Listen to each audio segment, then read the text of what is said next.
on va parler d'un truc qui, franchement, peut rendre fou n'importe quel apiculteur. La production de miel qui s'effondre d'un coup sans qu'on sache pourquoi.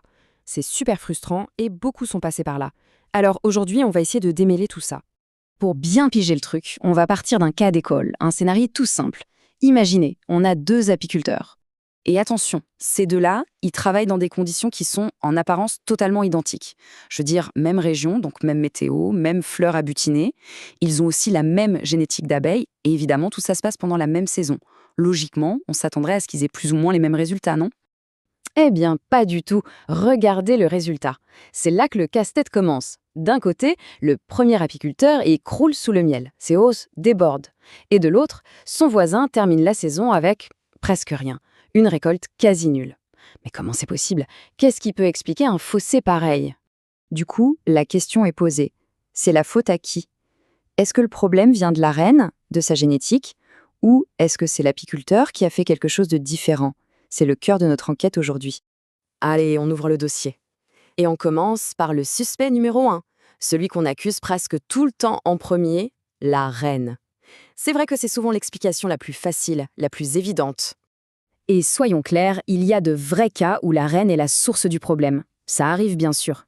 Il y a des signes qui ne mentent pas, en général.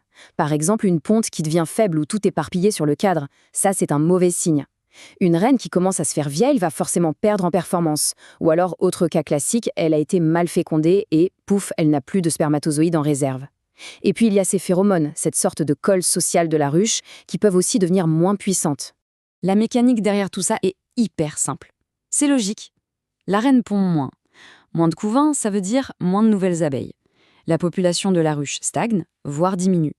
Et s'il y a moins d'abeilles, eh bien il y a moins de butineuses pour aller chercher le nectar. Forcément, à la fin, la récolte de miel s'écroule. C'est mathématique. Bon, ok, c'est une explication qui se tient, on est d'accord. Mais la vraie question c'est, est-ce que c'est toujours ça? Est-ce que c'est systématiquement la faute de la reine? Et c'est là justement que ça devient intéressant et qu'on doit creuser un peu plus loin. Alors changeons de perspective et intéressons-nous au deuxième suspect, l'apiculteur lui-même. On va voir comment certaines de ses actions, ou même son inaction, peuvent avoir un impact énorme, parfois même plus grand que celui de la reine. Parce que souvent, ce sont des petites erreurs de gestion, des trucs qui paraissent anodins, mais qui ont des conséquences désastreuses. Par exemple, poser les hausses juste un peu trop tard. Eh bien, ça peut bloquer la ponte de la reine et faire louper le coche pour la mieler. Ou alors, ne pas donner assez d'espace à la colonie au printemps, c'est le meilleur moyen de la pousser à essaimer. Pareil, si on oublie de stimuler au bon moment, ça peut mettre un vrai coup de frein à son développement. Bref, tout ça peut complètement flinguer une saison. En fait, il y a une phrase qui résume tout ça à la perfection. On peut avoir la meilleure reine du monde, une vraie championne, une Formule 1 de la ponte. Si la ruche est mal gérée, si l'apiculteur ne fait pas ce qu'il faut, les résultats seront nuls. La reine, toute seule, elle ne peut pas faire de miracle pour compenser des erreurs de gestion.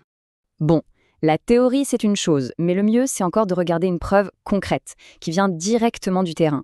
Alors regardons une petite étude de cas.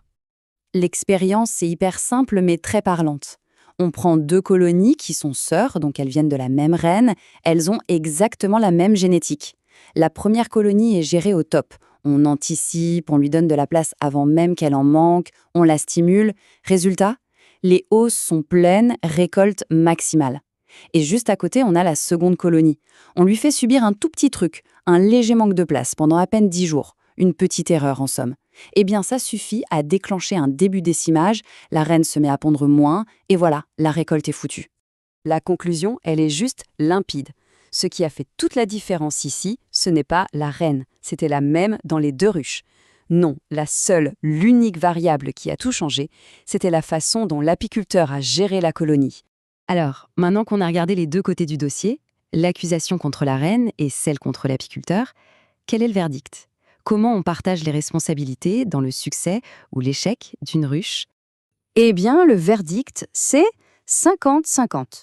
Un partage équitable. En fait, le succès d'une colonie repose sur deux piliers. Vous avez 50% qui dépendent de la reine, de sa qualité, de sa génétique.